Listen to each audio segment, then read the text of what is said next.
नमस्कार दोस्तों, मेरा नाम मयंक चतुर्वेदी है। मैं माँ कल्याणिका पब्लिक स्कूल पेंड्रा रोड में संस्कृत शिक्षक के रूप में अपनी सेवाएं दे रहा हूँ। मैंने अभी अभी आपको बताया संस्कृत विषय। संस्कृत दो शब्द हैं, एक संस्कृत एक संस्कृति, जो हमें इस बौद्धिक जीवन में जीने का मार्ग सिखाती हैं। तो मैं अपने उस संस्कृत विषय को लेकर आज आपके समक्ष कक्षा 10वीं विषय संस्कृत पाठ 2 बुद्धिर्बलवती सदा पर चर्चा करूंगा। आप ध्यान से इस पाठ को सुनेंगे। मैं बताना चाह रहा था कि जब भी हम किसी पाठ को पढ़ें तो सर्वप्रथम उस पाठ का जो शीर्षक है, विषय है, नाम है, उसका यदि पूरी तरह से अर्थ समझ लेते हैं तो मेरा मानना है कि हम 60% उस पाठ का अर्थ समझ चुके हैं। जैसा कि आपके सामने लिखा हुआ है, ध्यान देंगे, बुद्धिर्बलवती सदा। तो मैं इसका संधि विच्छेद कर रहा हूं। सर्वप्रथम बुद्धि, दूसरा बल और तीसरा सदा। बुद्धि माने होता है, सबको पता है, दिमाग। बल मीन्स होता है ताकत।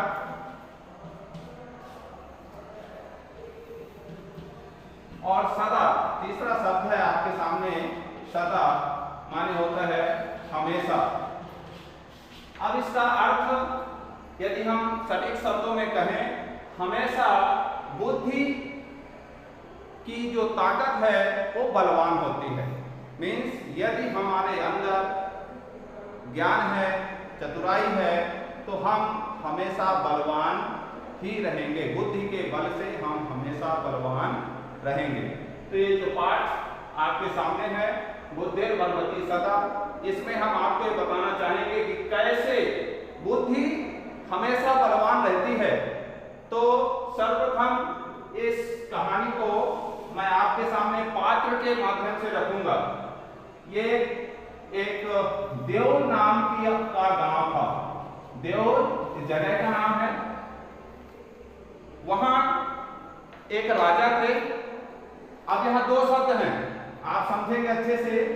राज सिंह। आप कह सकते हैं सिंहा मीन्स शेर भी होता है, लेकिन ये पर्टिकुलर नाम है, उस राजा का नाम है। और उसकी जो पत्नी थी, उस पत्नी का नाम था बुद्धिवती। ध्यान देंगे, उस पत्नी का जो नाम था वो क्या था? बुद्धिवती।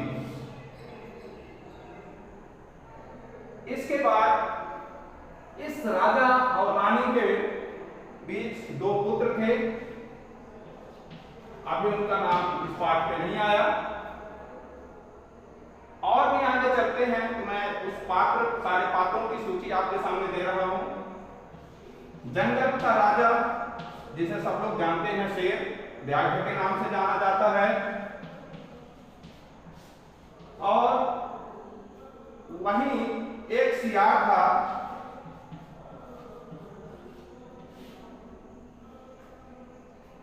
ये घटना जो मैं आपके सामने लिखा, गांव का नाम देउल, उस गांव के राजा का नाम था राज सिंह, उसकी पत्नी का नाम था बुद्धिवती। जब आगे चलेंगे तो आपको मिलेगा शेर, और भी आगे चलेंगे तो मिलेगा सियार। बहुत रोचक कहानी है। यदि हम इस कहानी को सटीक तरीके से समझ लेंगे तो पाठ अपने आप समझ में आ जाएगा।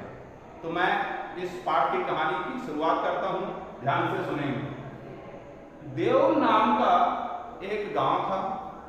वहां राज सिंह नाम के राजा राज्य करते थे। उनकी पत्नी बुद्धिवती वास्तविक में बुद्धि की देवी थी, बुद्धि की चपलता से भरी हुई थी। एक दिन उनकी इच्छा हुई कि मैं अपने पिता के घर जाऊं और अपने साथ अपने दोनों पुत्रों को भी ले जाऊं। ऐसा सोचती है और कुछ समय बाद निकल लेती है। जैसे गांव से बाहर जाती है, एक घना घोर जंगल पड़ता है और जैसे उस घना घोर जंगल में पहुंचती है तो उसे उस जंगल का राजा शेर दिखाई देता है। और वास्तविक में शेर, आपने देखा होगा कि यदि शेर सामने आ जाए तो जो बुद्धि, दिमाग और शरीर की जो भी क्रियाएं होती हैं मेरे हिसाब से रुक जाती हैं।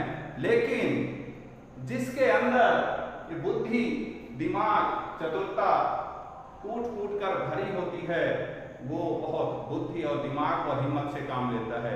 और यही हुआ, जैसा इस रानी का नाम था वैसे उसने अपने दिमाग का प्रयोग किया। मीन्स जैसे शेर को अपनी ओर आते देखा, उसने अपने दोनों पुत्रों को सामने रखा और जोर जोर से पुत्रों को मारना शुरू कर दिया। कि और मारते हुए उसने क्या बोला कि मैं, इस शेर अकेले है, तुम दोनों इसे बांट कर खाओगे। ये शेर अकेला है और तुम दोनों इसे अकेले कैसे खाओगे, कैसे खाओगे? मीन्स इसे बांट के खाओगे। और दोनों पुत्र कह रहे नहीं, मैं अकेले खाऊंगा, मैं अकेले खाऊंगा। और दोनों में जब ऐसी बहस छिड़ी, शेर ने बुद्धिमती की बात को सुना। अरे ये तो महान क्षति मेरे साथ होने वाली है, ये मुझे ही मारकर खाने वाले हैं, यहाँ ठीक नहीं है, यहाँ से भागना चाहिए। और जैसे उसने वहां से भागना शुरू किया, अब जब कोई भागता है तो आपको पता होगा कि वो नॉर्मल तरीके से तो भाग नहीं रहा, डरा हुआ है, डरा हुआ भाग रहा था। तो उसे एक सियार ने देखा। जैसे सियार देखता है तो समझ जाता है कि आज जंगल के राजा जो शेर हैं वो डरे हुए दिखाई दे रहे हैं, जरूर कुछ ना कुछ बात है। धीरे से सियार शेर के पास जाते हैं और बोलते हैं कि आज क्या हुआ जो आप इतने डरे हुए हो? तो शेर ने सारी बात बताया कि एक स्त्री है जो अपने साथ दो पुत्रों को लिए हुई है और उसने जैसे मुझे देखा तो उनके दोनों पुत्रों ने कहा कि हम एक एक करके खाएंगे, एक एक करके खाएंगे, तो मैं अकेला वो दो को कैसे पूरा कर सकता हूं? तो इस डर से मैं वहां से भाग। तो सियार ने कहा ऐसा तो हो ही नहीं सकता कि कभी मनुष्य यह दो पुत्र शेर को खा जाए, असंभव। सियार ने कहा शेर से, असंभव। बोले चलो हम देखते हैं। बोले शर्त लगाओ। सियार ने शर्त लगा दी कि यदि ऐसा हुआ तो मैं इस जंगल में नहीं रहूंगा। बाघ ने कहा चलो देखते हैं। अब इसके बाद बोले कि चतुराई है, वो मुझे देखेगी तो बात नहीं करेगी। तो इसका तरीका उसने कहा कि काम करो, आप मेरे गले पे लिपट जाओ और इसके बाद आप वहां की सारी घटना देखना। जैसे साथ में जाते हैं, अब जैसे उसने फिर से शेर को आते हुए देखा, उसने देखा अरे ये शेर तो फिर से आ रहा और इसके साथ में एक सियार है। उसने बुद्धिमती ने फिर से दिमाग लगाया कि अब सियार इसे भड़का कर लाया है तो अब मुझे सियार के लिए कुछ करना चाहिए, क्योंकि शेर तो पहले से डरा हुआ है, अब सियार को डराना है। तो सियार को डराने के लिए उसने कहा, क्या कहा? अरे सियार, मैंने तुम्हें कहा था कि हम दो हैं, तुम अकेले मत आना, एक साथ दो आना, लेकिन तुम फिर से अकेले आ गए। इस बार मैं तुम्हें नहीं छोड़ूंगी।